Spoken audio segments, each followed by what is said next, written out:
क्या भक्ति किसी धर्म, जाति या संप्रदाय की सीमाओं में बन सकती है? धर्म की कोई सीमा नहीं होती और भक्ति का कोई धर्म नहीं होता।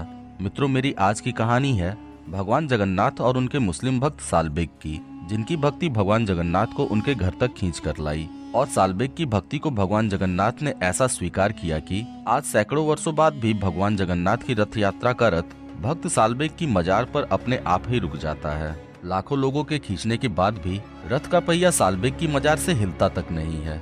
मेरी आज की कहानी है मुस्लिम राजा जहांगीर के समय की, जब जहांगीर एक एक करके हिंदुओं के देवी देवताओं के मंदिर को तोड़ रहा था। उसी दौरान उसने कलिंग, आज के उड़ीसा के मंदिरों को भी तोड़ने का आदेश अपने सूबेदार लुतुफ खान उर्फ लाल बेग को दिया, जिसके बाद लाल बेग उड़ीसा के मंदिरों को एक एक करके तोड़ने लगा था। इसी क्रम में लाल बेग पुरी में स्थित भगवान जगन्नाथ के मंदिर को तोड़ने अपने सैनिकों के साथ जा रहा था। पुरी के दंड मुकुंदापुर नामक गांव के पास लाल बेग की नजर एक बहुत ही खूबसूरत युवा स्त्री पर पड़ी।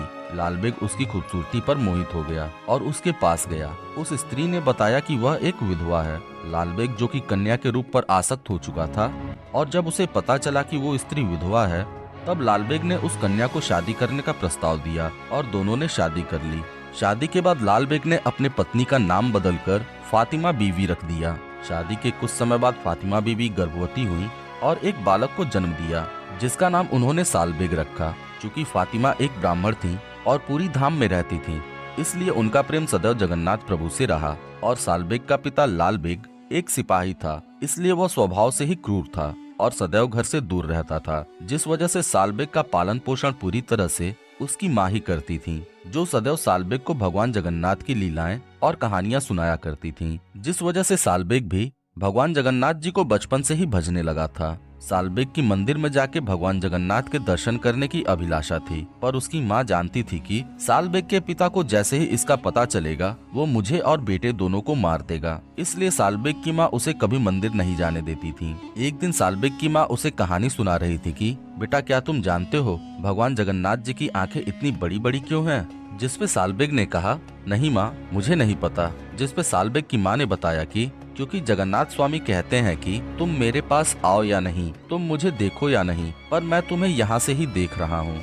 जिसे सुन के सालबेग बहुत खुश हो जाता है कि उसके भगवान उसे देख रहे हैं। लेकिन तभी सालबेग ने माँ से कहा, माँ, आप मुझे जगन्नाथ स्वामी की सिर्फ कहानियाँ ही सुनाती हो, उनके दर्शन नहीं कराती। आखिर मैं अपने भगवान के दर्शन कब करूँगा? तब माँ ने कहा, बेटा, ये तो मैं नहीं जानती हूँ, हाँ, लेकिन इतना पता है मुझे कि जिस दिन जगन्नाथ स्वामी की इच्छा तुमसे मिलने की हुई, तुम उसी दिन उनके दर्शन कर लोगे। एक दिन सालबेग अपनी माता के साथ छत पर बैठे हुए थे, तभी उन्होंने देखा कि गांव के लोग बैलगाड़ियों में सामान भरकर कहीं जा रहे थे। तब सालबेग ने अपनी माँ से पूछा, माँ, ये सब लोग कहाँ जा रहे हैं? सालबेग की माँ ने बताया, बेटा, बहुत ही सुंदर तिथि आ रही है। अब भगवान जगन्नाथ अपने भैया बलभद्र और बहन सुभद्रा के साथ पुरी की यात्रा पर निकलने वाले हैं। ये सुनते ही सालबेग माता से जिद करने लगे कि माँ, जो भी हो, मुझे भी भगवान जगन्नाथ जी के दर्शन करने हैं। बचपन से आज तक आपने मुझे बस कहानियों में ही बताया है कि भगवान जगन्नाथ कैसे दिखते हैं, लेकिन अब मुझे वास्तविकता में देखना है कि भगवान जगन्नाथ दिखते कैसे हैं। जिसपे सालबेग की माँ ने उनसे कहा,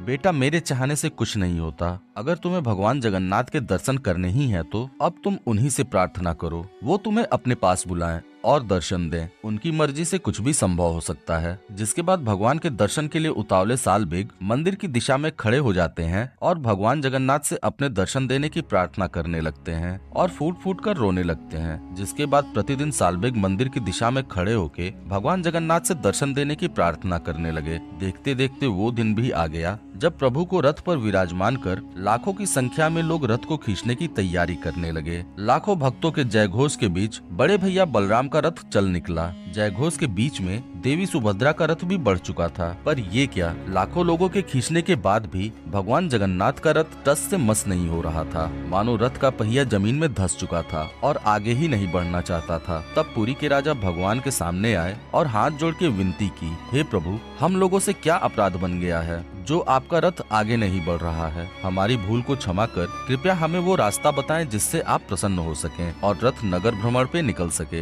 मित्रों, ये भी एक सत्य है कि भगवान जगन्नाथ आज भी पुरी के राजा को स्वप्न और संकेतों के माध्यम से अपनी इच्छा को बताते हैं। मित्रों, कहानी में आगे बढ़ने से पहले जय जगन्नाथ जरूर लिखें। पुरी के राजा का निवेदन सुनने के बाद भगवान ने उन्हें स्वप्न दिखाया, जिसमें भगवान जगन्नाथ राजा से कह रहे थे कि मंदिर से दूर इस दिशा में मेरा एक बालक भक्त इंतजार कर रहा है, जिसका नाम सालबेग है। वो रोते हुए मुझे पुकार रहा है। जब तक वो नहीं आ जाता तब तक मेरा रथ आगे नहीं बढ़ेगा। जाओ और जाके सालबेग को लेकर आओ। जिसके बाद राजा की नींद टूटी और उन्होंने अपने सिपाहियों से तुरंत सालबेग को लाने को कहा। लाखों लोगों का हुजूम अब सालबेग के घर की तरफ पालकी लेकर सालबेग को लाने के लिए चल पड़ा था। सबके मन में एक ही सवाल था कि ये सालबेग कौन है, जिसकी प्रतीक्षा खुद जगत के स्वामी कर रहे हैं। और अंत में सभी लोग सालबेग के घर पहुँचे और उनके नाम का जयघोष करने लगे। राजा ने सारी बात सालबेग को बताई और उनसे पालकी में बैठ के रथ यात्रा में चलने का आग्रह किया। सालबेग खुशी से रोने लगे और अपनी माँ से कहा, माँ, मुझे जगन्नाथ प्रभु का बुलावा आ ही गया। जिसके बाद पालकी में सवार होकर सालबेग रथ यात्रा में पहुँच गया और भगवान के चरणों में जाके गिर गए। जिसके बाद भगवान जगन्नाथ का रथ अपने आप ही चल पड़ा। इसके बाद सालबेग ने अपना पूरा जीवन भगवान जगन्नाथ की सेवा में ही व्यतीत किया और लंबे समय तक वृंदावन में रहकर भगवान कृष्ण और राधा रानी की सेवा की और अपने खुद के भजन बनाए,